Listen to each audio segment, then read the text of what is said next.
Hey everyone, welcome back to my channel, Turning Grief into Growth. And today we're talking about dirt therapy. Yes, dirt therapy. And what made me think of dirt therapy was I went out into the garden today, and it is a wintry, ugly mess full of broken sticks and brown, mushy leaves and nothing going on. It's absolute chaos.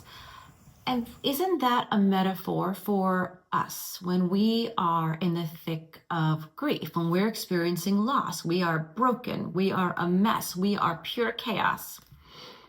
And then I got my seed catalogs reminding me that spring is coming and it's time to plan the garden.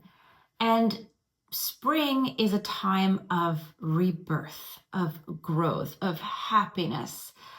And that's sort of what recovery is from grief, right? It's a rebirth, it's growth. So from the chaos comes something that makes sense. Put that together, and if you can apply it literally into your life, as in actually start a garden, well, there is a whole bunch of healing benefits that come with that, because not only are you out in nature, out in the sun, working to produce your own food or flowers or whatever it is that you want, but you're reminded that where once there was nothing but broken sticks, now there are beautiful stems. I recognize that not everyone has the space for a garden, but maybe you can start off small. Maybe you just start off with a terracotta pot. That's what I did. Before I put those in-ground beds in, I actually took a terracotta pot. I put one tomato plant in it. I sprinkled basil seeds all around it because tomato and basil are great companion plants.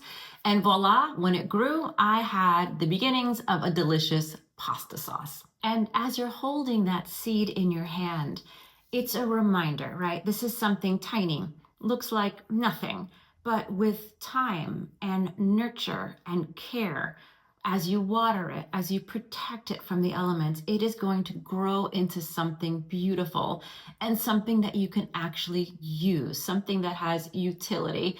And it's a reminder, as the flowers in my garden always are, and the vegetables, I actually really love my kale, but as all of that is a reminder that there is growth just waiting to happen out of the chaos. So I'm going to highly recommend you order seeds from either Johnny's or Baker Creek. These are two of my favorites. They don't sponsor me. I just love them. And the catalogs are free and they're just really beautiful to flip through. I get really excited about trying new plants. Not all of it works, of course. That's the other lesson of being a gardener, is that sometimes you fail. Actually, more often than not, I fail, to be honest. But I do go with the tried and true. So I know I'm always going to do well with kale. I know I'm always going to do well with garlic.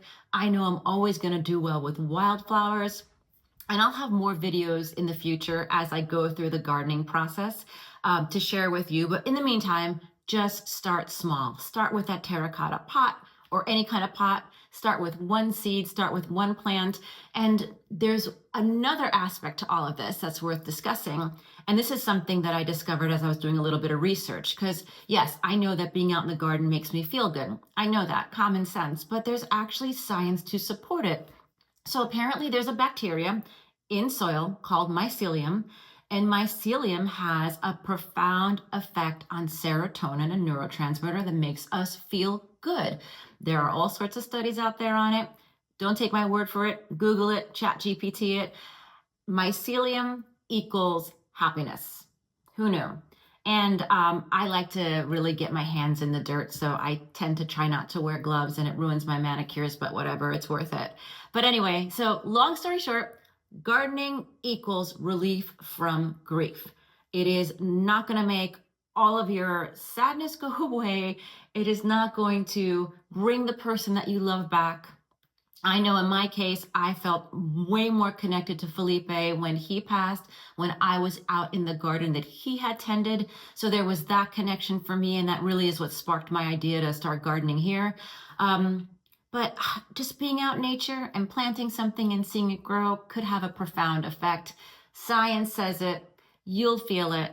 And let me know what you think. Let me know if you've decided to start gardening. Let me know if you already do garden and what you grow, and if it brings you the happiness that I'm saying that it has brought me. And keep watching, subscribe, and like, and let's go on this grief journey together. Turning grief into growth today. It's literal. Literally, we are turning grief into something that grows in our garden or in our little pot. See you guys next time.